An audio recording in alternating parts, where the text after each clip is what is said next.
안녕하세요. 저는 50대 후반이고 슬하에 딸 하나, 아들 하나 있는 전업주부입니다. 최근에 저는 딸아이의 결혼을 추진하다가 저희 집이 풍비박산이 나게 되었습니다. 딸아이의 결혼을 준비하는 과정에서 제 남편의 충격적인 비밀을 알게 되었거든요.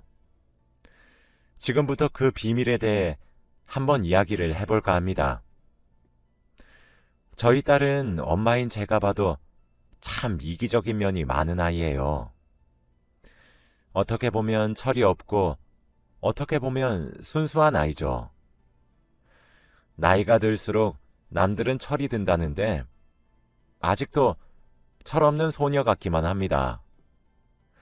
남동생인 아들이 오히려 첫째 같을 때가 종종 있어요. 제가 첫아이가 딸이라 너무 오냐오냐 길렀던 건지 딸아이는 본인을 가장 우선하는 경향이 큽니다. 저희 집은 항상 남동생이 누나를 위해 양보를 해왔죠. 그래서 그런가 나이가 들어 결혼 정년기가 다가왔는데도 딸이 결혼하려고 하질 않더라고요. 남자가 없는 건지 생각이 없는 건지. 그러다 딸아이에게 선을 볼 생각이 있느냐고 넌지시 물어본 적이 있었어요. 예상과 달리 딸아이는 바로 당연하지 라고 하더라고요. 저는 딸아이의 수락과 동시에 남편에게 상의를 했습니다. 선자리를 알아봐야 하니까요. 그런데 남편은 자기만 믿고 기다리라 하더라고요. 저는 속으로 주위에 괜찮은 자리가 있구나 생각하고 기다렸습니다. 아니나 다를까 며칠 지나지 않아 남편이 자리를 하나 만들었더라고요. 그렇게 대망의 선을 보는 당일이 되었고 저는 딸이 이제 정말 결혼해서 독립하기를 간절히 바라는 마음으로 성공을 빌었습니다. 그런데 집으로 돌아온 딸아이에게 이것저것 캐물어보니 영 내켜하지 않아 하는 것 같더라고요. 그래서 제가 마음에 안 들어? 라고 물어봤어요. 그랬더니 딸은 아니, 그냥 그저 그런 것 같아서 라고만 대답을 했습니다. 그래서 저는 다음 선자리를 빨리 골라봐야지 했죠. 그런데 남편이 반대를 하더라고요. 남편은 딸에게 아니, 한 번만 만났는데 어떻게 상대를 깊이 알 수 있겠어? 아빠가 얼마나 고심해서 고른 상대인 줄 알아? 사주팔자를 살펴봐도 그렇게 너희가 천생연분일 수밖에 없는 팔자래. 당장 다음에 볼 약속 잡아. 라며 호통을 막 치더라고요. 저는 아니 여보, 왜 그리 흥분해요? 그저 그렇다는데 다른 사람을 만나보면 되는 거지. 라고 말렸더니 남편은 아니 글쎄, 우리 진주랑 그 남자랑 이어져야 평생 행복할 팔자라니까 그러네. 당신도 진주기에 헛바람 넣지 말고 조용히 있어. 라면서 과하게 흥분을 하는 겁니다. 저는 한숨을 내쉬면서 딸의 방을 나갔어요. 그런데 딸은 그 뒤로도 상대 남자와 몇 번의 만남을 더 가지는 것 같아 보였는데도 점점 마음이 뜨는 게 보이더라고요. 그러다 어찌저찌 해서 결국 상대 남자와 저희 딸이 연애를 하기 시작했습니다. 사실 딸이 시큰둥한 게 제 눈에도 보이고 상대 남자에게도 분명 보일 텐데 연애를 한다고 하니 저로서는 조금 의아하더군요. 그렇게 시간이 흐르는 와중에도 딸은 헤어지니 마니 수차례 반복했습니다. 정말 헤어지고 싶다고 해도 남편이 안 된다며 사주팔자 궁합으로 얼마나 좋은지 아냐고 말이 되지 않는 논리로 억압하니 딸은 체념하고 계속 만나는 듯 했어요. 저와 아들은 딸의 편을 들어줬지만 소용이 없었죠. 사실 딸이 정말 울고불고 난리를 치면서 헤어지고 싶다고 소리를 지르는데 왜 만나야 되는 건지 저조차 이해가 안 가더라고요. 아들도 저더러 아빠 좀 말려보라고 갑자기 변해서 왜 저러시는 거냐고 물어보기도 했죠. 그래도 싸우면서 쌓인 미운 정도 정이라고 지지고 볶으면서 1년 정도를 만났습니다. 슬슬 남편의 입에서 결혼을 하라는 이야기가 나온 시기도 그때부터였어요. 딸은 계속 생각해보겠다고 미뤘지만 해가 바뀌면서 딸의 나이에 앞자리 숫자가 하나씩 올라가자 남편은 상견례를 해야 된다고 날짜를 잡으려고 했죠. 그런데 마침 결혼을 서둘렀던 건 우리 남편뿐만이 아니었던 모양이었습니다. 남자 쪽의 집안에서도 빨리 상견례를 해서 결혼에 대해 상의하자고 얘기를 전하더군요. 시간이 흘러 결국 상견례를 하는 날이 되었습니다. 상대 남자 측에서 장소를 정했어요. 일식 코스 전문점으로 장소를 정했죠. 막상 상대 남자 측 가족을 보니 남자의 아버지도 참 점잖으신 것 같았고 어머니도 정말 괜찮아 보이더라고요. 저희가 상견례를 했었던 계절이 바로 가을이었는데 코스 요리 중에서 계절에 맞는 음식이 올라오는데 전어구이가 올라왔습니다. 그런데 그때 예비 안사돈께서 저희 남편 보고 사돈, 전어구이 좋아하시는데 한번 드셔보세요. 이 집이 정말 요리를 잘한답니다. 라고 하는 거예요. 저희 남편이 진짜 전어 킬러거든요. 가을이 되면 전어 씨가 마를 정도로 전어를 무척 좋아해요. 그런데 그걸 그날 처음 만난 사람이 알고 있으니까 제가 의아해져서 저희 집 양반이 전어를 무척 좋아하는 거 어떻게 아셨어요? 라고 물으니 가을 전어는 집 나간 며느리도 돌아오게 한다는데 가을에 제철인 전어를 싫어할 사람이 세상에 얼마나 있겠어요. 라고 웃으면서 넘기더라고요. 그래서 저도 하긴 그것도 그렇네요 하며 넘어갔습니다. 사실 이때부터 비극이 시작되었던 거였어요. 차근차근 딸아이의 결혼 준비를 시작하면서 점점 남편에게서 수상한 움직임이 포착되기 시작했습니다. 결혼 준비만 하는 건데도 불구하고 남편은 예비 안사돈과 너무 잦은 만남을 가지더라고요. 그리고 딸과 예비 사이가 직접 준비해야 되는 일들을 둘이 나서서 빠르게 정해주려고 했습니다. 정작 결혼할 당사자 둘은 미적대고 있는데 말이죠.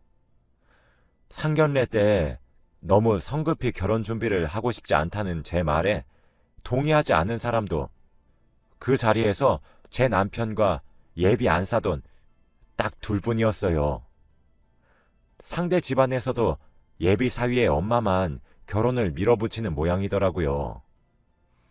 그러던 어느 날 예비 바깥사돈으로부터 연락이 한 통 왔습니다.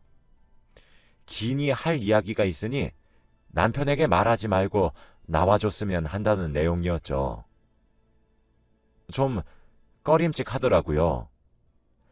제가 왜 그러냐고 물어보니까 일단 저만 먼저 알고 있어야 될 이야기 같다고 답장이 오기에 일단 알겠다고 말을 한 뒤 약속 장소에 나갔습니다. 그런데 전 그 자리에서 너무 커다란 충격을 받아 한동안 헤어나오지 못했어요. 돌처럼 굳어 우두커니 의자에 수십 분을 앉아 있었죠. 예비 바깥사돈 입에서 나온 충격적인 이야기는 바로 제 남편과 예비 안사돈이 불륜 관계로 보인다는 이야기였습니다. 저는 너무 굳어 대답조차 제대로 못하고 멍하니 있었어요. 처음엔 부정했고, 그리고 화도 났다가 어이가 없어서 실소가 다 나왔죠. 저의 그런 감정의 변화를 저보다 한 차례 먼저 겪으셨던 건지 제가 감정을 추스르고 진정하기를 기다려 주시더군요. 저는 어떻게 알았나요? 라고 물어보았어요. 그랬더니 남편분께서 요즘 외출이 잦으시지 않으세요? 그거 다 제 아내를 만나는 외출입니다. 전부 다요. 라고 하더라고요. 저는 저 진짜 너무 어이가 없고 기가 막혀서 믿기지 않는 거 잘 알고 계시죠? 증거라도 있으셔서 그렇게 확신하시는 거예요? 아니면 증거도 없이 추측으로만 이렇게 말씀하시는 거예요? 라고 쏘아붙이듯 물었어요. 그랬더니 자켓 안쪽에서 사진을 여러 장 꺼내 제게 펼쳐놓더라고요. 일단 이거 보시고 말씀하세요. 저도 알게 된 지 얼마 되지 않았습니다. 하루는 제가 거실에서 TV를 보며 과일을 먹고 있었는데 옆에 놓여있던 제 아내의 휴대폰으로 전화가 한 통 오더라고요. 그런데 걸려오는 전화번호가 등록된 이름이 멋쟁이 하트로 저장이 되어 있었습니다. 몇 분 뒤에 아내가 거실로 나와서 휴대폰을 들고 돌아가는 걸 보고 소파에 누워 아무렇지 않게 여보, 아까 전화 오더라 라고 말하면서 누구한테 온 거냐고 넌지시 물어봤어요.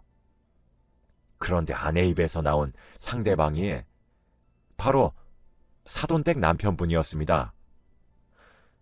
저도 믿기지 않았어요. 저는 설마 하는 심정으로 아니겠지 하면서 심부름센터에 돈을 주고 의뢰를 했습니다. 제 아내가 바람을 피고 있는 것 같으니까 뒤를 좀 밟아서 증거를 만들어서 가져와 달라고.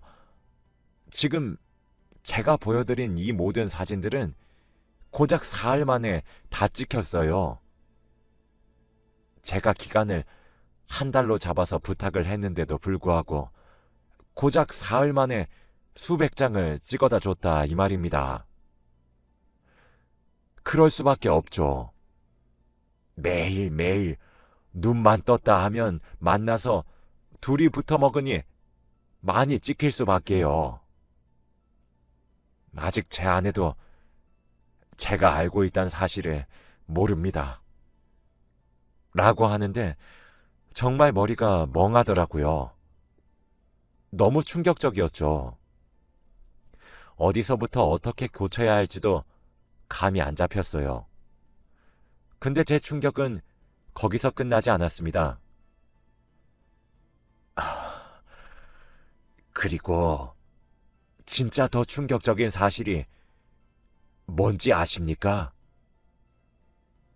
이 두 사람의 불륜으로 인해 제 아들과 그쪽 딸이 결혼을 하게 된 거였다고요. 라는 말에 전 아니 그게 무슨 뚱딴지 같은 소리세요? 라고 했죠. 이야기를 들어봤더니 글쎄 정말 미친 것 같더라고요. 두 사람은 사실 불륜 관계를 3년이나 이어왔던 거였어요. 그런데 불륜을 저지르던 사이다 보니 혹시 아는 사람들을 만나게 될까 싶어 숨어서 만났었대요. 아무래도 차를 한 잔 마시고 싶어도 개인적인 공간을 제공하는 곳을 가야 했고, 여행도 가고 싶지만 혹시 모를 가능성 때문에 못 가고, 떳떳하게 만나고 싶긴 했지만 나이 다 먹고 이혼은 또 하기 싫은 그런 못된 도둑놈 심보였던 거죠. 그러다가 제가 딸아이에게 선을 주선하겠다는 말을 듣고는 상대 쪽 외동아들과 우리 딸을 결혼시켜서 사돈 관계를 유지하면서 불륜을 저지르자고 제안을 했는데, 예비 안사돈이었던 그 여자도 좋다고 오케이를 했던 거였어요. 그래서 하루빨리 사돈이 되어 당당하게 연애를 하고 싶어서 결혼을 서둘러 진행을 시켰던 거였습니다. 만일 둘이서 오픈되고 개방적인 공간에 가서 아는 사람들을 만나서 누구냐는 질문을 받아도 사돈댁이라고 말을 할 수 있게 말이죠. 제 딸의 예비 시아버지가 될 수도 있었던 분은 제게 저는 조용히 증거를 모아서 이혼 소송을 하려고 해요. 물론 제 아들에게도 모든 사실을 알리는 것도 당연하다고 생각하고 있습니다. 아무래도 그쪽도 이 모든 사실을 미리 알고 계셔야 될 것만 같아서 부득이하게 이렇게 몰래 불러내어 말씀드리게 되었네요. 라고 말을 했어요. 저는 만약 증거를 다 모으셔서 이혼 소송하는 데 사용하신다면 저도 그 증거들을 조금 제공받을 수 있을까요? 그리고 저도 딸아이에게 사실대로 자초지종을 말할 겁니다. 오늘 본 사진은 제가 가져가도 될까요? 부탁드리겠습니다. 라고 하니 흔쾌히 알았다고 수락하시더군요. 먼저 돌려보내고 난 후 저는 자리에서 한참을 일어나지 못했어요. 제 손에 쥐고 있는 사진들을 보고 있으니 정말 속이 부글부글 끓어서 진짜 가만두고 싶지가 않았거든요. 사진에 나온 둘의 모습도 어찌나 더럽고 추접스러우며 천박한지 길거리에서 대놓고 데이트를 하는 등 참 다양한 모습들이 담겨 있었어요. 정말 비참했죠. 정신을 차리고 시계를 보니 마침 그때가 제 딸이 퇴근할 시간이더라고요. 전 딸에게 전화를 걸어 제가 있는 곳으로 당장 오라고 말을 했습니다. 딸은 제 목소리에서 심상치 않음을 느꼈던 건지 총알 같은 시간에 도착했죠. 저는 딸에게 너 이번 결혼 엎어야 될 것 같다. 어차피 너도 상대 쪽 남자도 미적지근하게 굴고 어영부영 했으니까 괜찮지? 라고 물어보니 엄마, 갑자기 왜 그래? 무슨 일 있었어? 라고 하더라고요. 저는 너무 놀라지 말고 봐줬으면 한다고 말하며 제가 받았던 여러 장의 사진을 딸에게 건네주었습니다. 딸은 의아한 표정이었다가 경악에 찬 표정으로 바뀌는 데는 많은 시간이 필요하지 않았죠. 이거 미친 거 아니야? 이거 우리 아빠랑 예비 시어머니 맞아? 확실한 거야? 라고 흥분하기 시작한 딸에게 전 진정하라고 말을 한 후 제가 들었던 모든 이야기를 최대한 담담하게 말해주려고 노력했죠. 입에서 나오는 이야기가 진행되면 진행될수록 딸아이의 표정은 시시각각 변하기 시작했습니다. 딸은 제게 엄마, 이혼해. 나도 돈 벌고 있고 동생도 돈을 벌고 있잖아. 엄마가 전업주부여서 이혼하는 것이 걱정이 되는 거라면 우리가 부양할 테니 당장 이혼해. 엄마, 이건 진짜 아니야. 진짜 이건 너무 아니라고 하더라고요. 제 아빠가 여자의 눈이 멀어 사랑하는 딸이 절망에 빠진 모습을 보니 이가 부득부득 갈렸습니다. 저는 그날 밤 집으로 들어갔어요. 남편은 그날도 그 여자를 만나러 나갔는지 제가 들어온 시간인 밤 10시까지도 집에 기어 들어오지도 않았죠. 저와 딸은 짐을 싸기 시작했어요. 그러고 회사 근처에서 자취하고 있던 아들의 집으로 갔습니다. 저는 아들에게도 사진을 보여주며 말을 해주니 아들 또한 이혼했으면 좋겠다고 말을 하더라고요. 남편이고 아버지면서 너무 선을 심하게 넘었다고 말이에요. 일단 알아서 하겠다고 말을 했어요. 남편은 그날 새벽 3시가 되어서야 어디 갔냐며 왜 집에 없는 거냐며 연락을 하더라고요. 아마 그때 집에 기어 들어온 모양이었겠죠. 전 다음날 오전에 그 여자에게 전화를 걸어 예비 바깥어른에 대한 문제로 만나 뵙고 싶다고 말을 한 후 점심 무렵에 그 여자를 만났어요. 진짜 너무 창피한 이야기라 개인적인 방을 제공해주는 카페를 약속 장소로 잡았죠. 그 여자가 도착하자마자 저는 제 앞에 놓여있던 물을 냅다 부었습니다. 지금 뭐 하는 짓이에요? 라며 소리 지르는 그 여자에게 전 사진을 뿌렸어요. 당신, 내가 진짜 모를 거라고 생각했어? 불륜이나 저질러서 가정이나 파탄내는 버러지 주제에 감히 자식들을 니들 연애 노름하는 데 필요해서 결혼시키겠다고 장난질을 쳐? 라고 소리를 질렀습니다. 그 여자는 어버버거리며 아무런 대꾸도 하지 못하더군요. 야, 너 진짜 니들 불륜하는데 편하려고 자식들 결혼시켜주겠다고 난리를 떨었던 거 맞아? 진짜 어이가 없어서 라고 다그치자 그 여자는 제게 갑자기 무릎을 꿇고 빌기 시작하더라고요. 제발 제 남편한테 말하지 말아주세요. 제발요. 당장 헤어질게요. 2번 다시 만나지 않고 아이들 결혼 이야기도 없던 일로 할게요. 앞으로 진짜 조용히 살 테니까 제발 한 번만 봐주세요. 네? 라며 2 손을 싹싹 비는 그 여자에게 저는 너 진짜 몰랐구나. 이 사진 나도 받은 거야. 누구한테 받았는 줄 알아? 바로 네 남편한테 받은 거라고. 이 사진 전부가. 라고 소리쳤습니다.